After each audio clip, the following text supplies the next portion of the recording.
The next is the most romantic couple. Mm-hmm. Everyone says Shay and Josh. I mean, they have been all over each other's bodies. Yeah. Yes. Aaron H. and Millie say that Jody is always complimenting Chris. JoAnna. Yeah, JoAnna.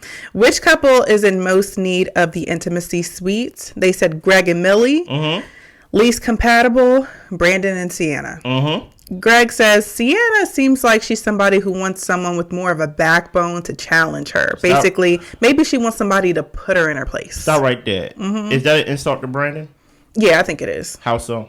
Because essentially, I feel like he's calling Brandan weak for basically like, you can't handle Sienna.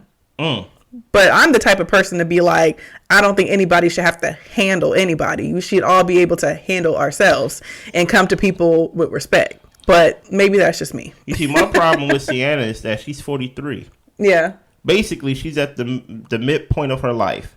God willing, she lives to see 86. You get what I'm saying?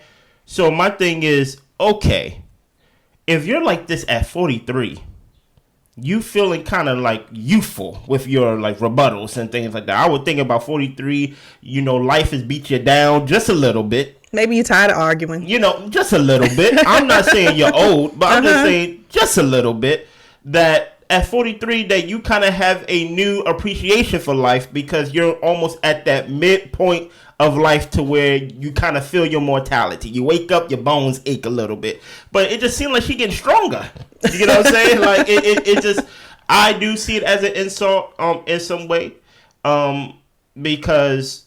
But at the same time, Brandan allowed himself to be insulted in this way. You get what I'm saying? Putting himself in this situation. Laughing when there's nothing funny. You know what I mean? That nervous laughter. Going back just a couple, how did you feel about people pointing out that Chris and JoAnna been basically talking more than she been talking to her own man, Aaron? I think that it was something worth noting and paying attention to, especially because, I mean, who is it? JoAnna and Aaron aren't in a technical relationship, and neither is Sandia and Chris. So if I was Sandia, I would keep my eye out for her for possibly trying to get a new boo off of this show. So I think it's something to pay attention to. Yeah, I think it's something. I think we're going to see more on that throughout the episode. Let's keep going. Yeah. Then they say the couple who argues the most and the most toxic, they say Brandan and Sienna. Now, one thing I wanted to point out while this game is going on. Point it out to me. Sienna, everyone was just like, oh, like I'm surprised with how well Sienna's taking this and everything like that. And Sienna's like, well, I know how to control my emotions. Do you? Or do you only know how to control them when you want to? So I was a little bit surprised by how well she was taking it too, because the way that she went off on him, I would think that she wouldn't have a handle on herself. You think because the way she went off on him that she go off on everybody? Yeah, that she would just be an irritable person. So it's just like, so you think that you can do this to him and it's okay, but you know how to act around other people. Interesting. No, it's never that. When people know who to pick on. You get what I'm saying? She's not going to go off on the whole group because, remember, in every argument that she's in with Brandan, she's the victim.